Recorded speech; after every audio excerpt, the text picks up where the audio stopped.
Sounds Good is sponsored by Anchor. If you haven't heard about Anchor, it is the easiest way to make a podcast. When we were first getting started, getting ready to launch Sounds Good in 2015, making a podcast was hard. But now, thanks to Anchor, making a podcast is not only easy, it is fun.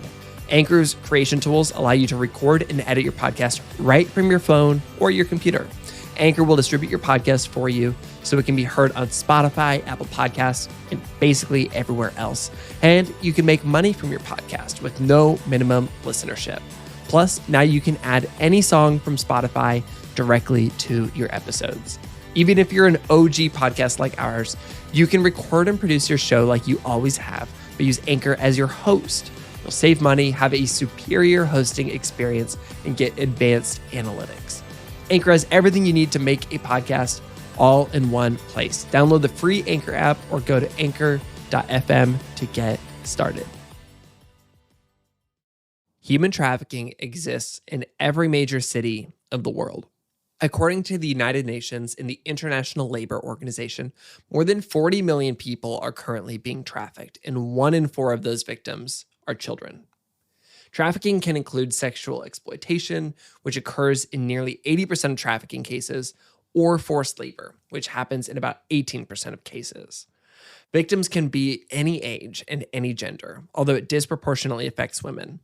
It's hard to measure the magnitude of the problem, but it's almost certainly happening where you live, and it's a problem that shouldn't be ignored. Today's guest, though, came up with a creative way to make a difference.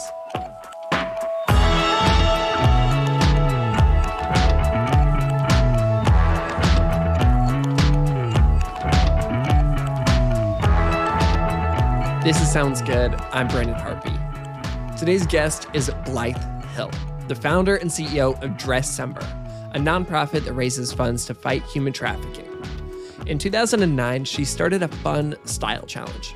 It was simple: wear a dress every day for a month. It turned out a lot of people in her life were interested in the challenge. So in 2013, she decided to align her challenge with a cause near and dear to her, and she created Dressember. What started as a one-person style challenge has now raised over $11 million toward the fight against trafficking. Through Dressember, anyone can raise funds, and it's a great conversation starter too. I mean, who wears a dress every day during one of the coldest months of the year? Advocates not only get an opportunity to educate others and raise money for a cause they believe in, but they also get to be a part of a global community of other passionate participants. I'm so excited for you to hear my conversation with Blythe. She shares the story of how Dressember came into existence. She'll tackle some common misconceptions about trafficking, including QAnon conspiracies that spread far and wide last year, and she'll lay out how we can get involved and make a real impact. Let's dive in.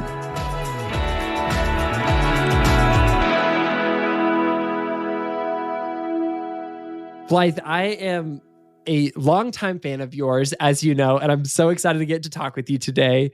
You and I first started talking back in 2016, and a lot has changed since then. When we first spoke, your organization, Dressember, was celebrating raising $1 million. And when we fast forward to 2021, it sounds like you've raised more than $12 million. And so I like, that's incredible. That's a huge jump. And so I want to start back in 2009 though, when you'd raised $0. And this was just an idea in your head. What was your concept of Dressember and how did it start? Yeah. Well, first off, the feeling is mutual, Brandon. I'm a major fan of you and everything you do as well. But yeah, back in 2009, this started as really just something I decided to do honestly out of boredom. I was like, I wonder if I could wear a dress every day for a month. And it was very like la-ti-da. Okay, I'll try to do this just for fun, just for funsies. And then did it and never planned to do it again. And then the next year my friends wanted to do it. And the next year their friends wanted to do it. And then it was like 2011 that I started thinking like, oh, I wonder if there's more to this, like I am all for fashion and fun and beauty for beauty's sake, but I was thinking like, I wonder if we could add a layer to this and a heart. And I had been interested in human trafficking and thought, okay, I wonder if we could turn this into a fundraising and awareness campaign for human trafficking. And then 2013 was the year I finally sort of got my act together and got up the courage to go out on a limb and try this. And my like crazy huge goal was $25,000, and we ended up hitting that in 3 days. And we raised $165,000 that first day. Wow. And I was like, oh, this is a very good idea. Like people really like this. Like, this fun, easy, accessible way to engage in a really serious injustice.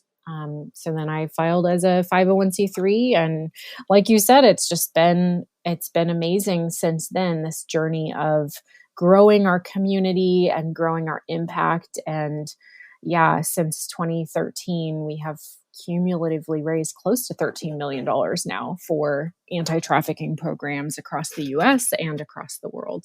That is unbelievable. And I love that it really did just start as something that was fun and interesting to you, because I think that's how so many of the best ideas begin. This idea that, I like doing this thing, but what if I didn't just do it for my own enjoyment? What if I found a way to make a difference with this? What if I found a way to help people? And you applied it directly to a particular interest of yours, and then it spread like wildfire. Maybe you could give a little bit of context to like, okay, somebody signs up to be a part of Dressember. What is the process like? What do they do during the month of December? And what is the outcome of that action over the course of that month? Yeah. So I always say that the hardest part of doing Dressember is like committing to doing it. Like, I mean, it takes 2 minutes to sign up. You go on our website, sign up, set a goal based on the impact you want to have. But the commitment to wearing a dress or a tie every day during the month of December is the hardest part. It's like, okay, do I care enough about this issue to get outside my comfort zone, to post pictures on social media? That's a hard thing for a lot of people too. For me included, it's like, okay, selfie month. But it is so much bigger than selfies. It's bigger than a dress or a tie. It's about using these clothing items as an attention getting device, as a tool to raise awareness and engage people in a really fun, disarming way on an issue that is very heavy, that not many people want to talk about. So then Dressember, we send all sorts of resources and statistics and survivor stories to our fundraisers, who we call advocates, to really make it easy and to give people a language around this issue to feel comfortable engaging others on. And then you get to be part of this huge global community of people who are doing it with you. And that's honestly the best part. Is I have met so many people and made so many friends who obviously are aligned in passion for this issue all across the world. And it's really just reaffirming and really just pours back into the passion that we all have for this issue. And then, no one person is out here raising $1 million. It's like this collective of people who are raising $200 or $500. I think the average advocate raises around $300, which isn't a crazy amount, but then getting to be a part of that collective that's raising, as of now for our 2020 campaign, over 2.5 million. It's just wow, incredible. Yeah, I love that it kind of takes the pressure off to know, hey, I'm just going to show up and I'm going to be a part of this challenge. And I'm going to share with my friends, and the people who want to donate money, they're going to donate money, and I'm not responsible for raising $2.5 million. I'm part of this community of all these other people doing the same ridiculous thing. Can I just say, as a side note, like, I know that December and dress and December, like, it makes sense, but it is the worst month you could possibly pick to wear a dress. It is so cold. It is a challenging month. I feel like that's a challenge in and of itself, that it's not the month of June. Totally. I lived in Southern California when I came up with Dressember, and I always say, like, I never would have done this if I lived anywhere with actual weather. But at the same time, I think that's part of the beauty of it is we have advocates in Canada and Chicago and New York and places with actual weather doing Dressember and making a huge impact because people notice, like, why the heck are you wearing a dress in the snow or, the blustery wind? And we definitely encourage people to wear pants under their dresses and not freeze, or fleece-lined leggings, etc. But you can make a big impact when you're really like visually telling people, like, I care more about this issue than I do about my own comfort. And yeah, I want to get people's attention, and I want to start conversations about this. And I do tell people, like, hey, fundraising is a big part of what we're doing, but it's not that it doesn't end there. And it's also like, don't feel like a failure if you don't raise as much money as you think you should, or any money. If you are having conversations about this issue and spreading awareness and sharing accurate information, that is huge.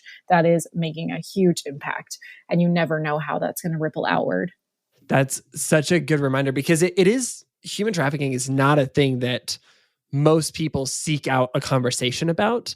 And having this really inviting way to talk about this is so smart. I'm a huge fan of, for lack of a better word, like a bait and switch, an idea of like I think we do that with the Good newspaper a lot, where we have this beautiful print publication that like is gorgeously designed by our designers, and it's like so fun to open up. But on the inside, we give people homework. We say, hey, if you want to make a difference, do X, Y, and Z things. Nobody would sign up for it if it was just a list of homework. But because it's wrapped in beauty and it's filled with good news, it's that gateway towards action. And I think that you've done something really remarkable by creating a unique gateway for a lot of people to invite people into that conversation.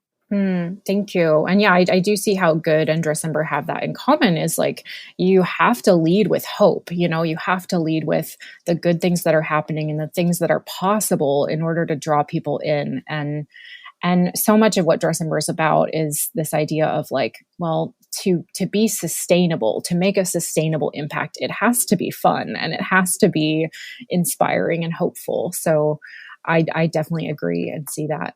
So with the money that's raised this year, it was $2.5 million.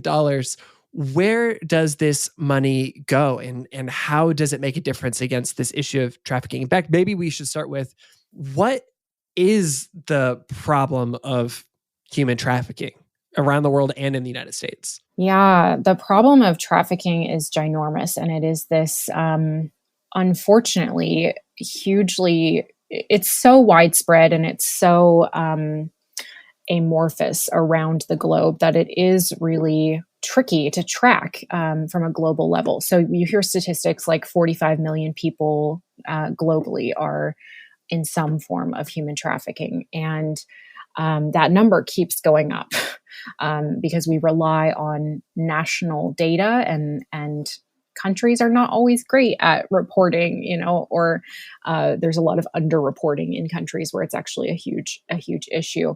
But human trafficking takes two main forms: labor trafficking, forced labor, domestic servitude, that all kind of falls under the umbrella of labor trafficking, and sex trafficking, which is, it can look like forced prostitution. I think, that's pretty straightforward. It's sex without consent for the profit of another person. And it's a huge problem, and it looks different in every part of the world, but it does exist in every part of the world. It exists here in the US, in every major city and around every sporting event and large gathering of people. And even though we haven't had a lot of events and gatherings of people in 2020, it's still, traffickers have not taken a vacation. They have adapted to meet the demand primarily online and over social media, and they found ways to continue making an insane profit off of exploiting people. And then what is Dressember's response to this? After you've mobilized this community of incredible people to raise funds, raise awareness, what comes next? What do you do with that $2.5 million this year to combat this trafficking? So one of the amazing things about Dressember is because we don't have our own in-house boots on the ground programs, we can adapt to resource programs that are meeting specific needs unique to the environment that 2020 created during COVID. So for the first time ever, we provided direct cash assistance to survivors in crisis.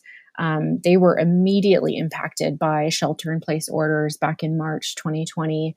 Around 80% of the survivors in the Dressember network were immediately unemployed or working reduced hours because they were all working service industry jobs, retail jobs, restaurant jobs. So we provided vital cash assistance that helped kind of close the gap for them, many of whom are parents of young children and just don't have the safety net that so many of us have. And so we were really able to step in at an important time. And our community stepped up to do off-season fundraising in response to the crisis that COVID created for survivors.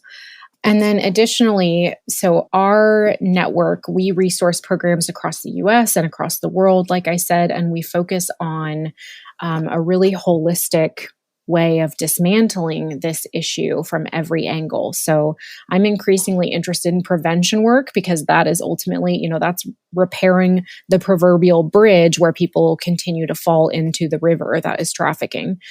So we definitely still provide resources to survivors, like I explained, and resource aftercare and trauma therapy and vocational training.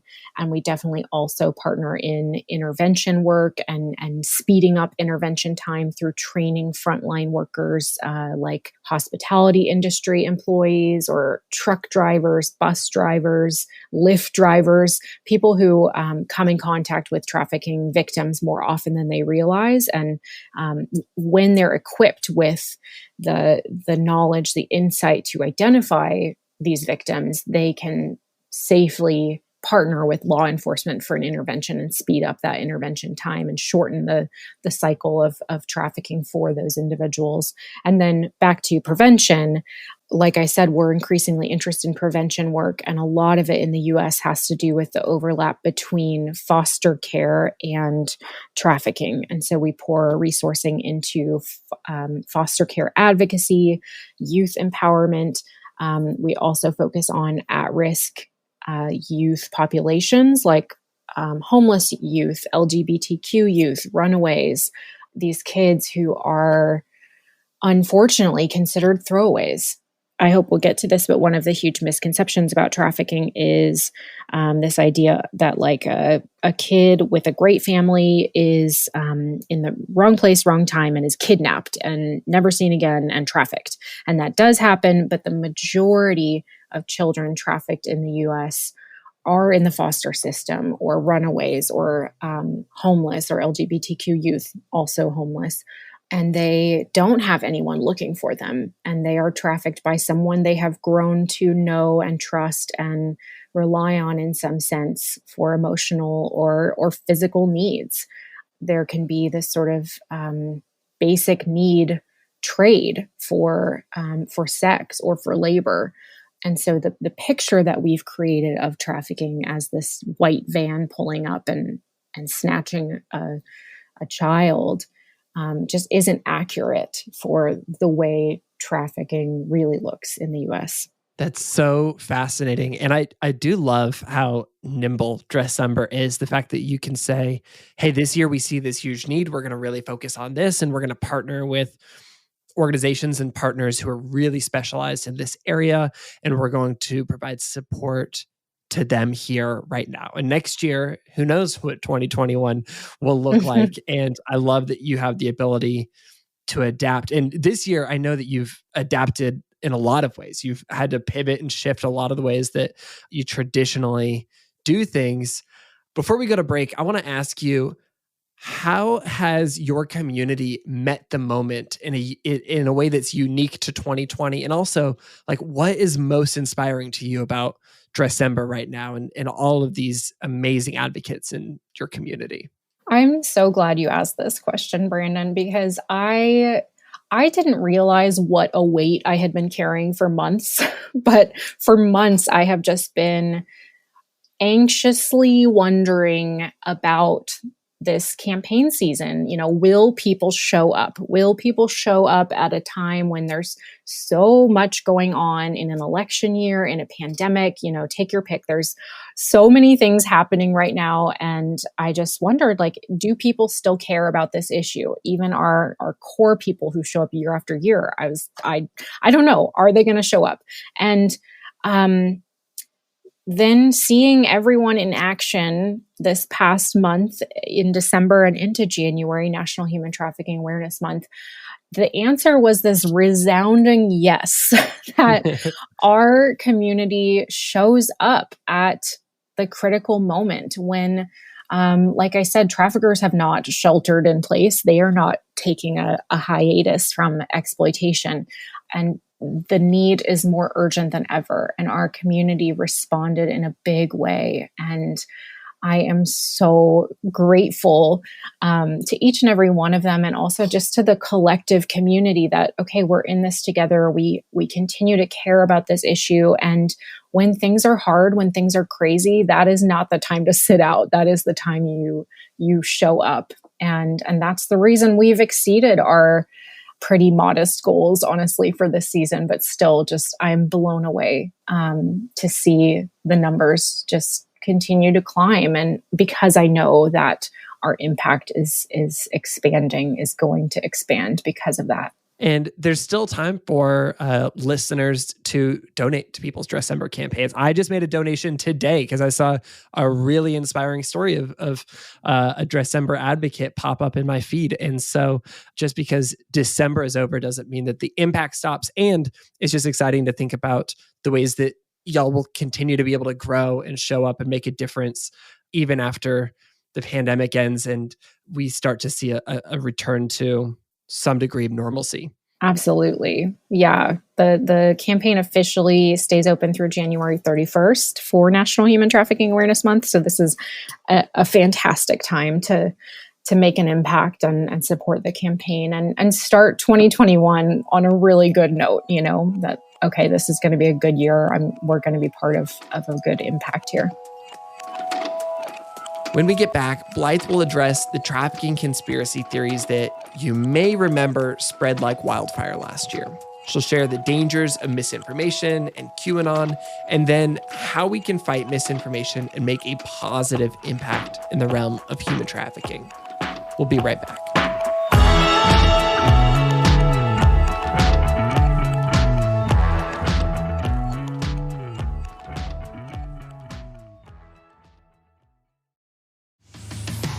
Sounds Good is sponsored by Libro FM.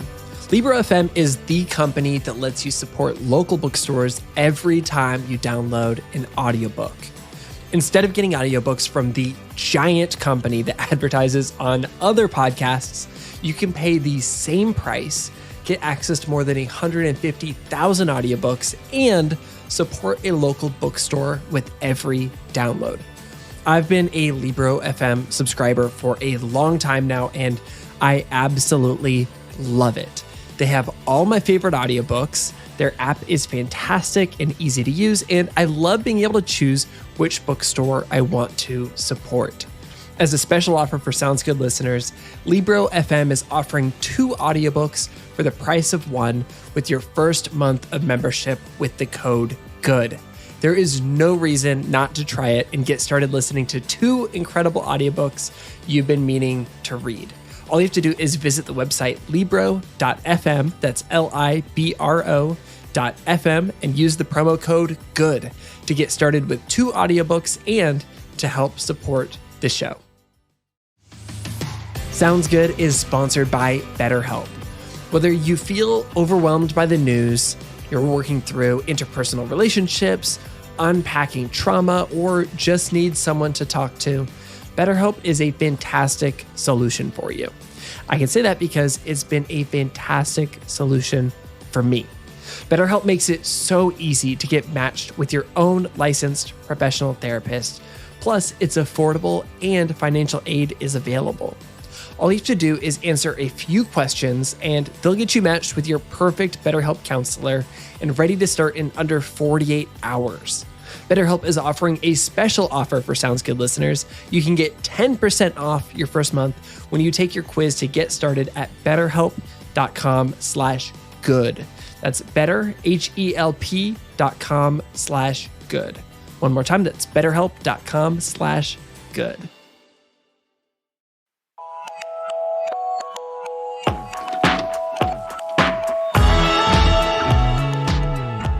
This year, we have seen this rise of the conspiracy theory around QAnon. And we've seen a lot of disinformation being spread about human trafficking. And unfortunately, this means that a lot of really well-meaning people are getting swept up into solving the wrong problems, or a lot of people are solving the right problems in very unhelpful ways. And so I was hoping you could help us clear up some of the misconceptions around trafficking, because you are an expert in the subject and you spend a lot of time with experts who actually know what's going on the ground. So maybe we can start with, what is kind of the QAnon belief that's getting spread, especially this year, around human trafficking? Oh my gosh. Yeah, I think, there's the initial children are being trafficked message.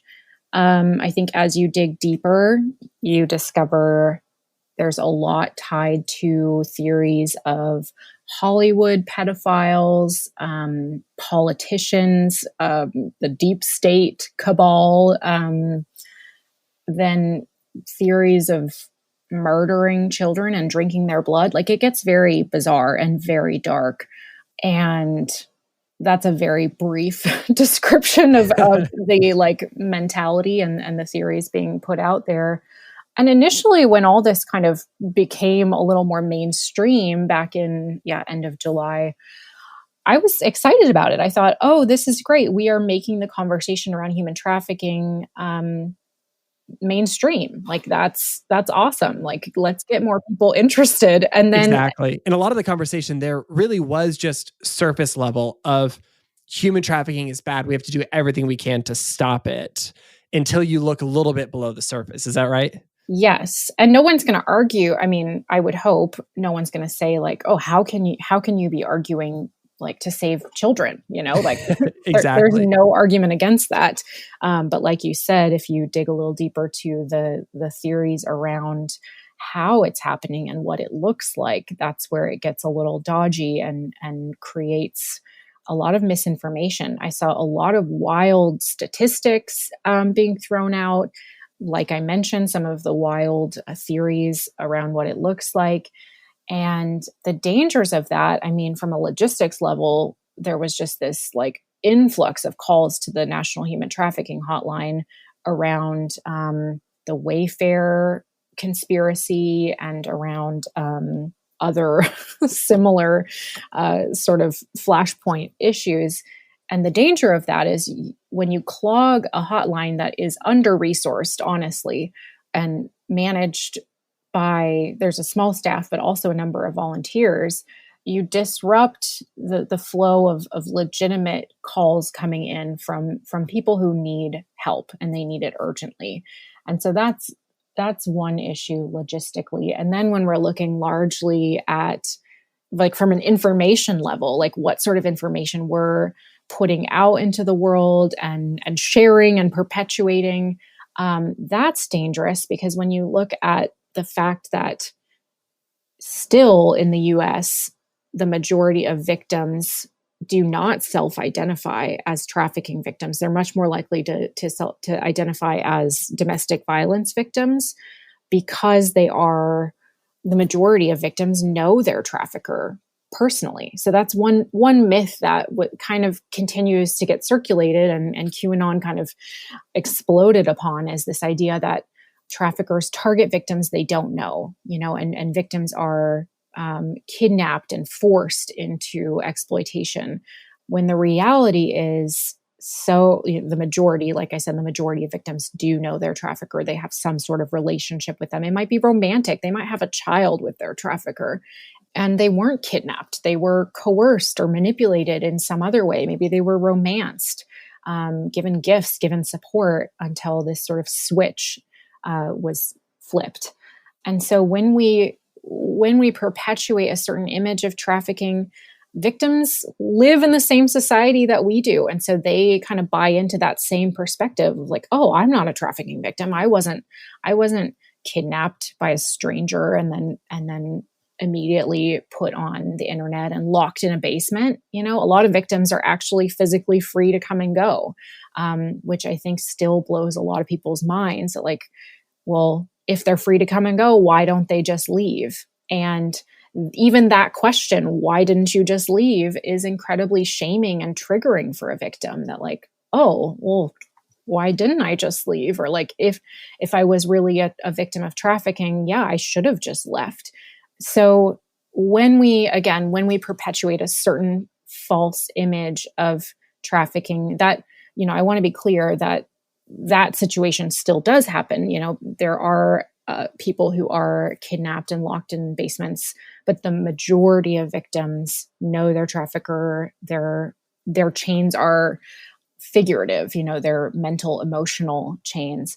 So when we perpetuate the minority situation, then we keep victims from reaching out for, from self-identifying and reaching out for the support and the help that they might need to get out of their situation. And unfortunately, because this is being spread in a way where, of course, nobody's going to disagree with the idea of like, we should save children from being trafficked. Like, yes, we all agree with that. It has pulled in a lot of people who do not even know that it's a part of QAnon and just want to help.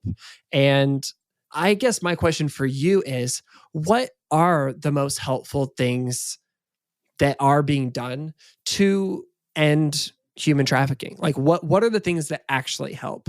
And how is Dressember playing a role in those things? Since we're talking about information and accurate information, accurate data, I think that is one of the most important things we can do as quote unquote normal people is look into the information that is being shared and certainly that we are resharing and have conversations about what is actually happening. Because unfortunately, what happens is even when we hear accurate information, we hear numbers, a description of trafficking as force, fraud, and coercion, exploitation against someone's will. I think the natural next step is, oh my gosh, what if this happened to my child? And so many people run with that passion and that like really beautiful place of compassion without then looking through a lens of equity at this conversation and at this issue. The fact that in the US, the majority of trafficking victims are people of color and are Indigenous people and are homeless youth and formerly or current foster system youth. When we stop at like, oh, if this happened to my child and picturing that's when we get into the theories of, oh my gosh, these men following me around at IKEA are going to kidnap and traffic my children, or following me in the grocery store parking lot, or, protecting children from being groomed by a suggestive toy, or, fill in the blank. We picture how it could happen to our child who is in a well-protected, supportive environment, a loving home, presumptively, all of these things. And we stop there instead of looking at, oh, what does this actually look like and who does this actually impact? And my hope is that if people knew and understood that, okay, this is happening to primarily youth of color, that their compassion would continue and extend and they would become fierce advocates for children who are not theirs and children who are unlike their own and lack the support and the resources that they do. Again, knowledge is power. And I think continuing the conversation to really extend and have compassion for the quote unquote other is such an important part of this fight. I think that's so important and so helpful, because I have no doubt that all of us are going to see something on the internet that really just is misinformation about an important topic. And we have the opportunity to better communicate the realities of trafficking, not to shame people or tell people that they're wrong, but to invite them into this opportunity to be empathetic and caring about, an issue that may not ever affect them. And like, what a privilege to get to use that to help other people. And so I think that's a great call to action. And I know that, we are 11 months away from this, but I would be remiss if I didn't say, how can people who are excited about this idea, how can they start planning on being a part of Dressember at the end of 2021? Yeah. Well, follow us on Instagram, sign up for our newsletter. And also, we are, for the second year in a row, we are actually going to open our campaign for year-round advocacy next month in February, so that you can, at any point during the year, maybe around your birthday or around someone else's birthday, you can come up with your own sort of like attention-getting advocacy campaign whenever you want, and then have it count towards your end-of-year Dressember campaign as well. Or you can just sign up and let your page sit there, and then we'll remind you when it's time to do the style challenge in December. But those are a couple ways to kind of get involved and stay tuned.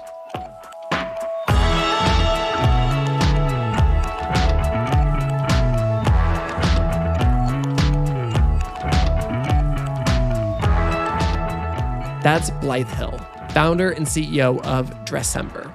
You can sign up to participate in Dressember, donate to the cause, or learn more at dressember.org. We also wrote a feature about Blythe and Dressember in our print newspaper, The Goodnewsletter. She's featured in the Unconventional Activism edition, which is available to purchase on our website, goodgoodgood.co. This podcast was created by Good. At Good, we help you feel more hopeful and do more good. You can find more good news and ways to make a difference in our weekly email newsletter, our beautiful print Good newspaper, or online at goodgoodgood.co. This episode was created by Kaylee Thompson, Megan Burns, Chad Michael Snavely, and me, Brandon Harvey. Please do us a favor by leaving a review wherever you listen to podcasts. Make sure to hit the subscribe button so you don't miss a single episode. And when you find an episode that you absolutely love, make sure to share it on Instagram so we can repost you. And with that, that is a wrap for this week's episode. Go out and start a conversation that makes a difference, and we'll be back next week with more good news and good action. Sound good?